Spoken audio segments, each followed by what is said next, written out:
Bismillahirrahmanirrahim.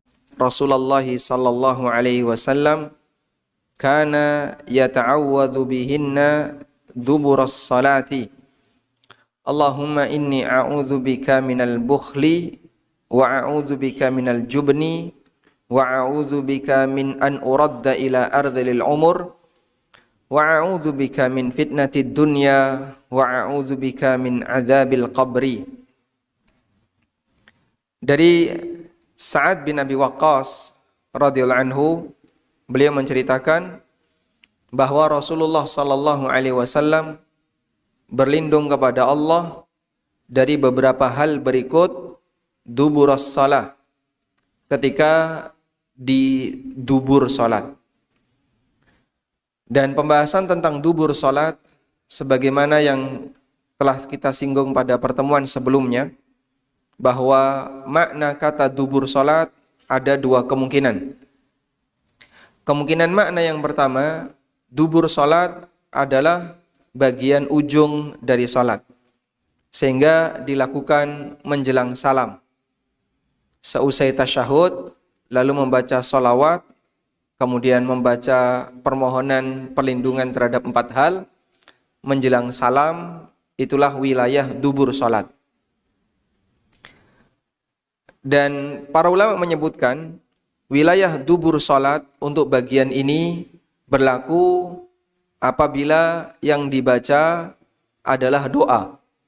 Wilayah dubur salat dalam arti bagian belakang salat sebelum salam berlaku apabila yang dibaca adalah doa. Kemudian makna yang kedua dari kata dubur salat adalah wilayah atau posisi tepat setelah salam. Posisi tepat setelah salam. Dan ini berlaku apabila yang dibaca adalah zikir. Ini berlaku jika yang dibaca zikir. Sehingga kalau kita menjumpai dalil yang di situ menyebutkan istilah dubur salat, maka disesuaikan. Jika pembahasannya seputar masalah doa, berarti yang dimaksud apa? Dibaca sebelum salam. Jika pembahasannya seputar masalah zikir, berarti yang dimaksud adalah setelah salam. Dalil tentang ini adalah firman Allah Subhanahu wa taala di surat An-Nisa 103. Fa idza qadaytumus salata fadhkurullaha qiyaman wa qu'udan wa 'ala junubikum. Fa idza qudiyatis shalah fa idza qadaytumus shalah, apabila kalian sudah selesai salat, fadhkurullah, maka perbanyaklah berzikir kepada Allah, qiyaman wa qu'udan wa 'ala junubikum, dalam posisi berdiri, dalam posisi duduk, atau dalam posisi ketika berbaring. Sehingga Allah Subhanahu wa taala gandengkan perintah untuk banyak berzikir dengan kegiatan salat. Fa idza qadaitumus shalah fadhkurullah. Apabila kalian sudah selesai salat, maka berzikirlah kepada Allah. Sementara untuk doa dibaca menjelang salam berdasarkan motivasi yang diberikan oleh Nabi SAW. Seusai kalian membaca salawat, beliau mengatakan, "Tsumma liyatakhayyar minad du'a'i ma syaa." Kemudian selesai membaca salawat, silahkan kalian pilih doa apa saja yang kalian kehendaki. Itu menunjukkan bahwasanya doa yang diajarkan Nabi SAW adalah dibaca menjelang salam. Maka kesimpulannya, jika kita menjumpai hadis berisi tentang doa, ajaran doa tertentu yang itu dibaca dubur salat, ketika dubur salat, berarti maknanya apa? Menjelang salam. Dan ketika kita menjumpai hadis yang di situ berisi arahan dzikir untuk dibaca fi duburis salat, di bagian dubur salat, maksudnya adalah dibaca setelah salam. Baik. Nah, dalam hadis Sa'ad bin Abi Waqqas di sini Rasulullah sallallahu alaihi wasallam membacanya duburus shalah, di bagian dubur salat. sementara isinya berupa doa. Karena isinya doa, berarti dubur salat ini dipahami apa?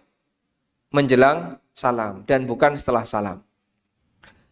Sa'ad bin Abi Waqqas mengatakan, anna Rasulullah sallallahu alaihi wasallam kana yata'awwadhu bihinna duburas salah.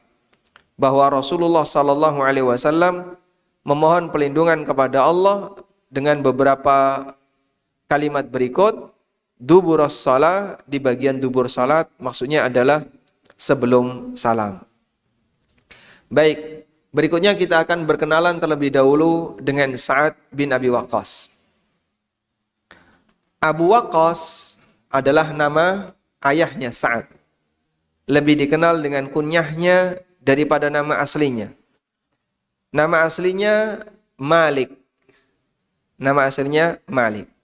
Sehingga Sa'ad bin Abi Waqqas kalau kita menggunakan nama asli bapaknya berarti Sa'ad bin Malik. Sa'ad bin Abi Waqqas atau bin Malik bin Uhaib Al-Qurashi.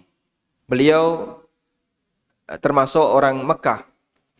Az-Zuhri dari suku Bani Zuhrah. Dan di antara sahabat yang berasal dari Bani Zuhrah adalah Abdurrahman bin Auf. Beliau juga berasal dari Bani Zuhrah. Abdurrahman bin Auf Az-Zuhri. Sa'ad bin Abi Waqqas Az-Zuhri. Berasal dari Bani Zuhrah. Sa'ad bin Abi Waqqas termasuk ahadus sabiqin al-awwalin. Salah satu di antara sahabat yang awal-awal masuk Islam. Mengikuti beberapa peperangan, di antaranya perang Badar dan setelahnya. Dan beliau salah satu di antara 10 orang yang dijamin oleh Nabi SAW masuk surga. Sahabat yang dijamin oleh Rasulullah SAW masuk surga ada banyak. Ada Bilal, ada wanita yang pernah jaga masjid, karena dia nyapu-nyapu masjid. Dan ada wanita yang ketika sakit, lalu dia minta diobati oleh Nabi SAW, tapi beliau lebih memilih untuk sabar dan tidak berobat sampai meninggal dunia. Itu juga wanita Ahlul Jannah. Kemudian ada Thabit bin Qais bin Syammas, orang yang suaranya sangat keras, sampai ketakutan karena suaranya melebihi volume suara Nabi SAW. Itu juga dijamin masuk surga. Lalu apa istimewanya dengan 10 orang ini? 10 orang ini dijamin masuk surga karena disebutkan dalam satu hadis. An-Nabiyyu fil jannah, wa Abu Bakrin fil jannah, wa Umar fil jannah, wa Uthman fil jannah, wa Ali fil jannah. Disebutkan dalam satu deretan hadis. Nabi masuk surga, Abu Bakar masuk surga, Umar masuk surga, Uthman masuk surga. Termasuk di antaranya adalah Sa'ad masuk surga. Masya Allah. Sehingga kalau dia disebutkan dalam satu deretan, menunjukkan mereka adalah orang-orang yang istimewa. Dan 10 sahabat ini, mereka adalah pahlawan-pahlawan Islam. Makanya sering mendapatkan gelar khusus, Ashrul Mubashshirina bil Jannah. Ashrul Mubashshirina bil Jannah. 10 orang yang mendapatkan kabar gembira masuk surga. Meskipun ada beberapa sahabat yang lain yang juga mendapatkan kabar gembira masuk surga, seperti Bilal yang sandalnya sudah didengar oleh Nabi SAW di dalam surga. Wa akhiruhum mauta. Dan Sa'ad bin Abi Waqqas, di antara 10 orang ini beliau yang terakhir meninggal dunia. Di antara 10 orang yang dijamin masuk surga, Sa'ad bin Abi Waqqas ini yang terakhir meninggal dunia. Dan termasuk salah satu di antara 6 orang yang ditunjuk oleh Umar untuk menjadi Ahlus Syura, menentukan siapakah pemimpin pengganti Umar. Wa kana jayyidar ramyi, dan Sa'ad orang yang pandai memanah, dan beliau orang yang pertama kali memanah bisahmin fi sabilillah. Orang yang pertama kali melontarkan anak panahnya di jalan Allah. Yang itu terjadi di peristiwa Perang Badar. Lalu ketika perang Uhud, Sa'ad dijadikan sebagai pemimpin Ar-Rumat. Pemimpin para pemanah yang diminta untuk berjaga di bukit Rumah. Yang itu ada di mana? Daerah Uhud. Dan sampai sekarang bukit itu masih ada. Qala radhiyallahu anhu, Sa'ad pernah mengatakan, ma jama'a Rasulullah sallallahu alaihi wasallam abawaihi li ahadin qabli. Belum pernah Rasulullah sallallahu alaihi wasallam menjadikan kedua orang tuanya sebagai tebusan. Belum pernah Rasulullah SAW menjadikan orang tuanya sebagai tebusan untuk perbuatan seseorang selain untuk perbuatanku yang itu terjadi sebelum aku, tidak ada. Tidak ada kejadian di mana sebelum aku, di mana Nabi SAW menjadikan kedua orang tuanya sebagai tebusan.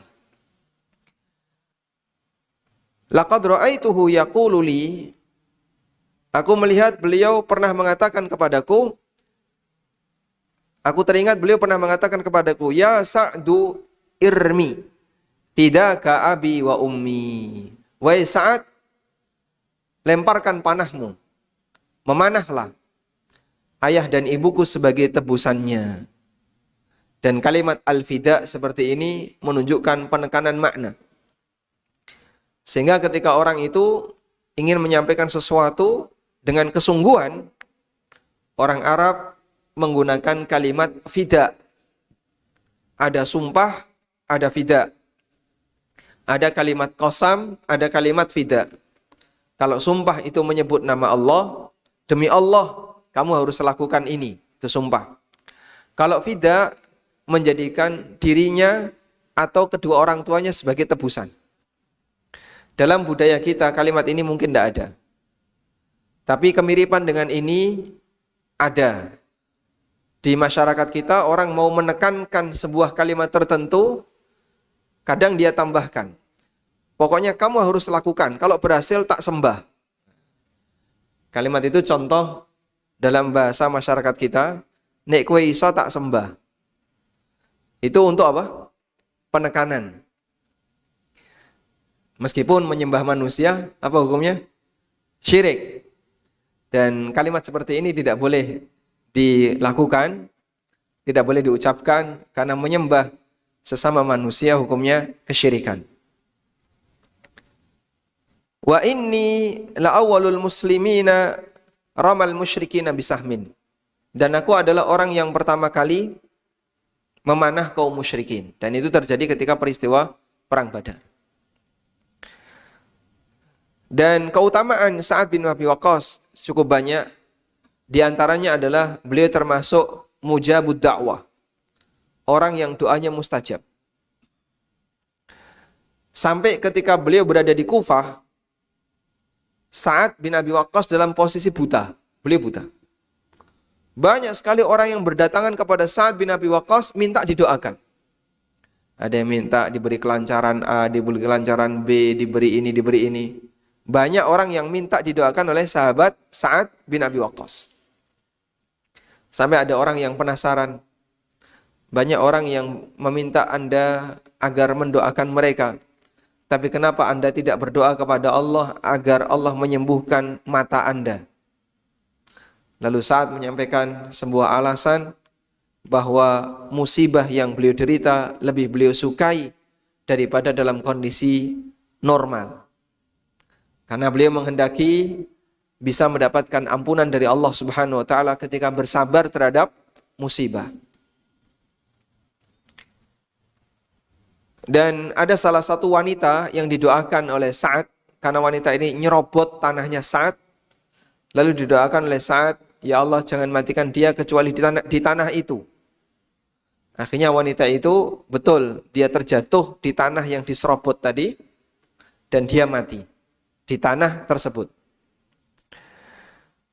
Wa huwa qaidul Qadisiyah, dan beliau termasuk pemimpin, dan beliau adalah pemimpin perang Qadisiyah. Dan yang mengawali pembangunan kota Kufah. Dan beliau juga menaklukkan berbagai negeri Persia. Wa tarajal a'ajim dan mengusir masyarakat Persia yang tidak mau menerima agama Islam.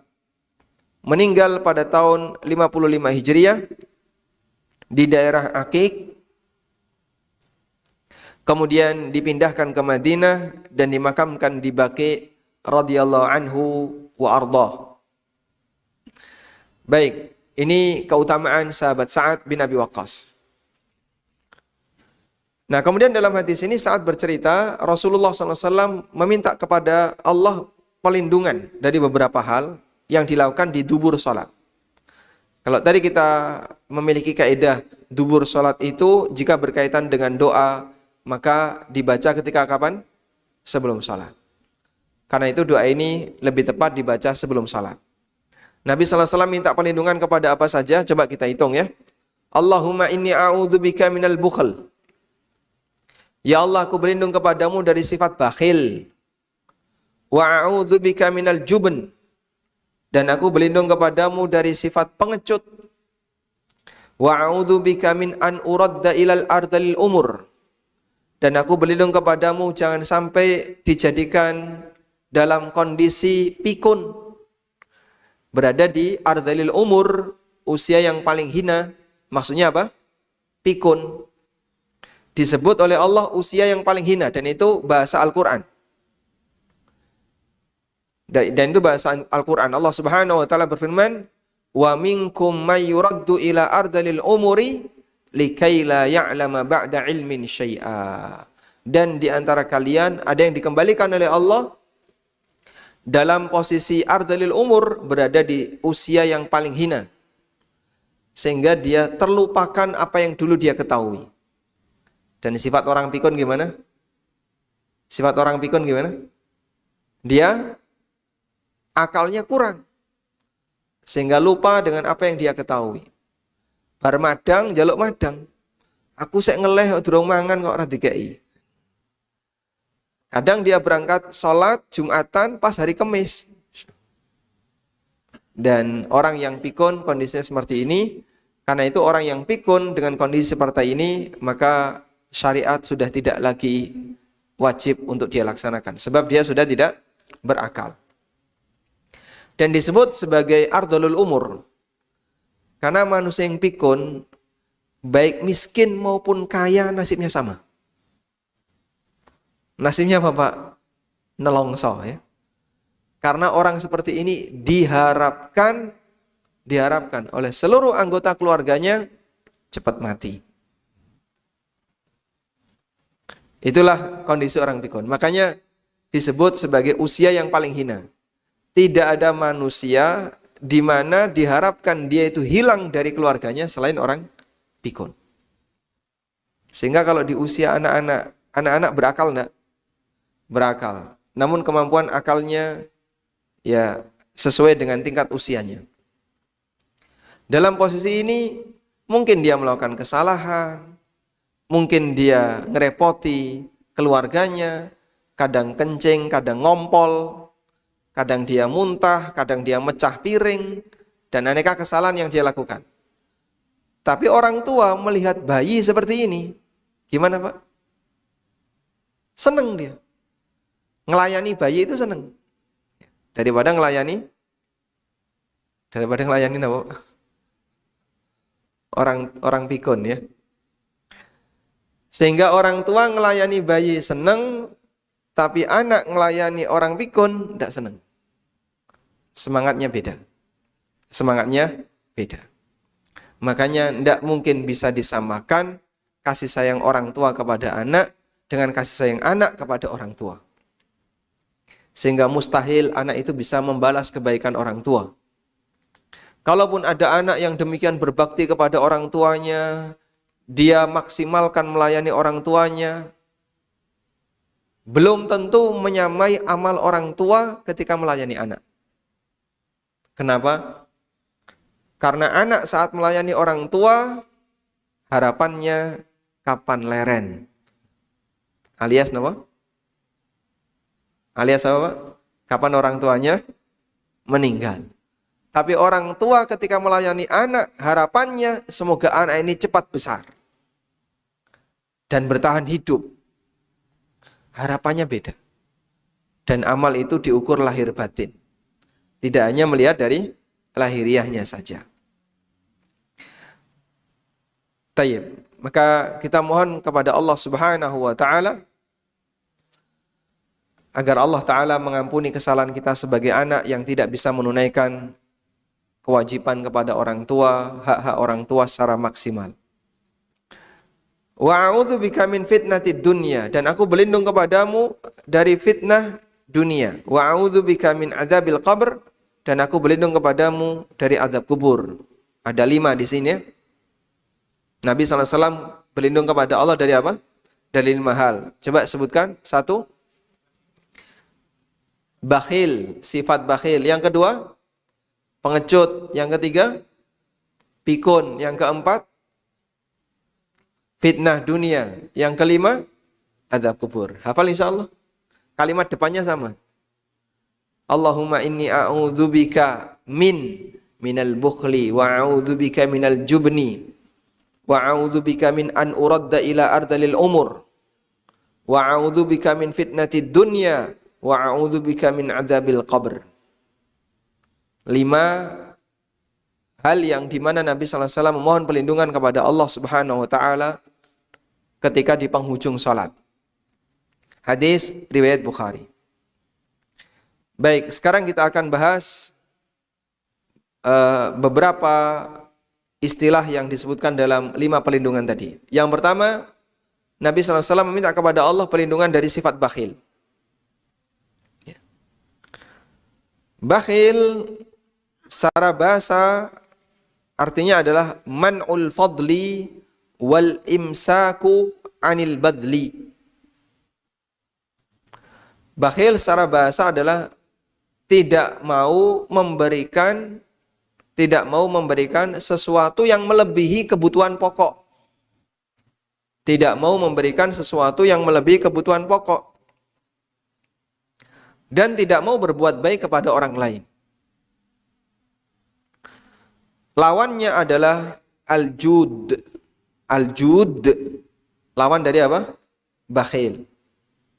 Salah satu di antara nama Allah, Al-Jawad. Dat yang maha Jawad. Jawad artinya pemurah. Karena Allah ngasih dalam jumlah yang banyak sekali. Sementara hambanya tidak memberikan balasan sepeser pun kepadanya. Maka salah satu di antara nama Allah adalah Al-Jawad. Dari kata Al-Jud yang artinya dermawan. Ini makna kata bakhil secara bahasa. Kemudian makna bakhil secara istilah adalah man'ul wajib, tidak mau menunaikan kewajiban. Makna bakhil secara istilah syariat adalah tidak mau menunaikan kewajiban. Sehingga ada orang yang wajib untuk menunaikan sesuatu tapi tidak mau dia tunaikan. Orang ini bakhil. Wajib bayar SPP, enggak mau bayar SPP. Wajib bayar uang SKS, enggak mau bayar uang SKS. Sehingga banyak di antara mahasiswa yang kadang SPP-nya nunggak-nunggak. Di sini ada enggak? Enggak ada ya? Karena sedang kajian. Insya Allah enggak ada. Jadi tidak mau menunaikan kewajiban yang telah disepakati adalah tindakan kebakhilan. Dan bakhil ini sifat yang selayaknya tidak ada pada diri seorang mukmin. Karena iman itu bertentangan dengan bakhil. Iman itu bertentangan dengan sifat bakhil. Tayyib. Lalu bagaimana kalau misalnya sudah melekat pada diri seseorang? Orang ini dikenal pelit. Orang Jawa nyebutnya cetok jeru. Cetok jeru nggih, Pak. Cetoke jeru berarti apa? Pelit. Orang ini karena pelit, karakternya pelit sehingga dia tidak memberikan sesuatu kepada orang lain. Bahkan hak orang lain kadang tidak diberikan. Nah, pelit di sini ada 2 keadaan. Pertama, pelit yang sampai derajat haram. sehingga pelakunya berdosa. Itu adalah tindakan pelit yang menghalangi kewajiban untuk ditunaikan, menghalangi dia untuk menunaikan kewajiban. Tindakan pelit yang menghalangi dia untuk menunaikan kewajiban. Enggak mau zakat. Allah Subhanahu wa taala berfirman dalam Al-Qur'an, "Sayutawwaquna ma bakhilu bihi yaumal qiyamah." Harta yang dulu mereka bakhil untuk mengeluarkannya akan dikalungkan besok di hari kiamat, sehingga harta itu jadi ular. Sebagaimana dulu dia bakhil, enggak mau mengeluarkan hartanya untuk zakat, padahal itu wajib. Allah sebut, sayutawwaquna ma bakhilu bihi. Akan dikalungkan harta yang dulu mereka bakhil untuk mengeluarkannya. Ini bakhil yang kalau ada pada diri seseorang, maka dia berdosa. Contoh yang lain, dia bakhil, enggak mau ngasih nafkah ke keluarganya. Duit-duit, tapi bojone gak dinafkahi. Punya uang, tapi istrinya gak dinafkahi, anaknya gak dinafkahi. Pokoknya, bapak meskipun punya harta, punya tabungan, tapi bapak tidak mau nyekolahkan kamu. Kamu harus cari beasiswa sendiri. Akhirnya anaknya disuruh cari beasiswa dari mulai TK sampai doktor. Ini orang yang bakhil karena dia tidak mau menunaikan kewajiban. Baik. Kemudian ada sifat bakhil yang tidak sampai bernilai dosa. Bentuknya adalah orang tidak mau memberikan harta yang dia miliki yang statusnya tidak wajib. Meskipun itu melebihi dari kebutuhan. Misalnya dia punya tabungan tapi dia tidak sedekahkan, kotak infak lewat juga dilihatin aja kan, gerakannya kemana, dia tidak ikut menderma, maka bisa jadi dia adalah orang yang bakhil, namun bakhil yang tidak sampai pada tingkatan haram, sehingga dia tidak berdosa. Tayyib. Nah, bakhil jenis yang kedua inilah yang dimaksudkan dalam hadis. Rasulullah SAW bersabda, "Al-bakhil man dzukirtu indahu wa lam yusalli alayya." Orang yang bakhil adalah orang yang ketika namaku disebut, dia tidak mau baca salawat. Ketika namaku disebut, dia tidak mau baca salawat.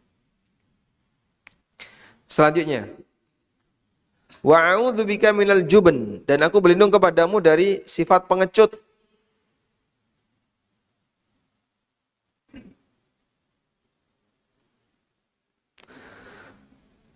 Dari kata jabuna, dan yang dimaksud di sini adalah tidak berani untuk melaksanakan kewajiban karena takut dengan makhluk yang lain.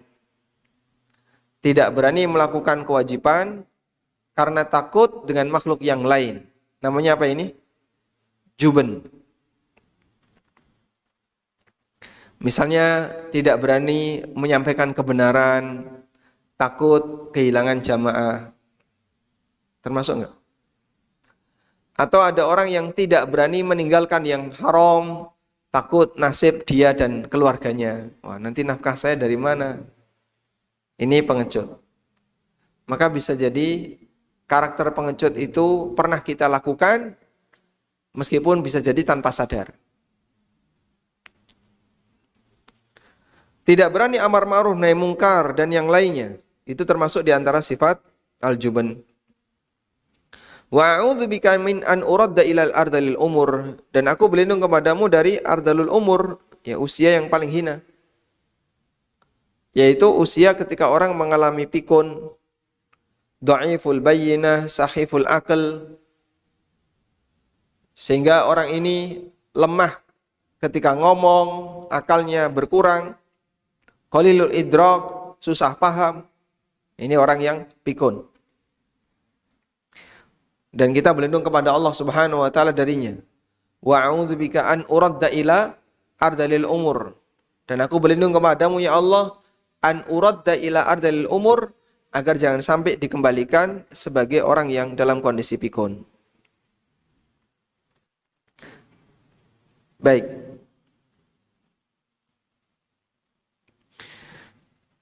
Wa a'udzubika min fitnatid dunya, dan aku berlindung kepadamu ya Allah dari fitnah dunia. Yaitu keinginan syahwat terhadap dunia sampai menyebabkan orang itu melanggar aturan Allah. Sehingga fitnah dunia tidak hanya menimpa orang kaya saja, bisa juga menimpa orang miskin. Kapan orang miskin terfitnah dunia? Ketika dia punya syahwat yang besar terhadap dunia, meskipun bisa jadi dia nggak memilikinya. Sebab fitnah ini ukurannya adalah batin. Fitnah dunia ukurannya adalah batin. Karena itu, berlindung kepada Allah dari fitnah dunia, artinya adalah jangan sampai dunia itu menyebabkan manusia rela untuk melanggar aturan Allah Subhanahu wa taala. Wa a'udzubika min adzabil qabr, dan aku berlindung kepadamu ya Allah dari azab kubur. Berlindung dari azab kubur artinya berlindung dari tidak bisa menjawab ketika dia ditanya di alam kubur. Wallahu alam. Baik. Tadi kita sampaikan bahwa dubur salat adalah sebelum salam. Sekarang ada pertanyaan. Boleh enggak berdoa, membaca doa seperti ini setelah salam? Bolehkah membaca doa semacam ini setelah salam? Coba kita baca hadis berikut. Hadis riwayat Muslim. Dari Al-Barra bin Abi Azib. Dari Al-Barra bin Azib radhiyallahu anhu. Beliau menceritakan, kunna sallaina khalfa Rasulillah sallallahu alaihi wasallam. Ahbabna an nakuna an yaminihi yaqbalu alaina biwajhihi. Qala fasami'tuhu yaqul Rabbi qini adzabaka yawma tab'atsu ibadak. Rabbi qini adzabaka yawma tab'atsu ibadak. Fa inna dhahirahu an hadhi du'a ba'da salam. Zahirnya doa ini dibaca setelah salam. Karena sahabat Jabir mengatakan, yaqbalu alaina biwajhih, Nabi SAW menghadapkan wajahnya ke arah kami, ke arah makmum. Nah, imam seusai sholat, maka dia menghadap wajahnya serong kanan. Serong ke kanan, kalau kita ya serong ke utara. Nah, sahabat yang tadi kita sebutkan, yaitu sahabat Al-Barra bin Azib, beliau suka duduk di bagian itu.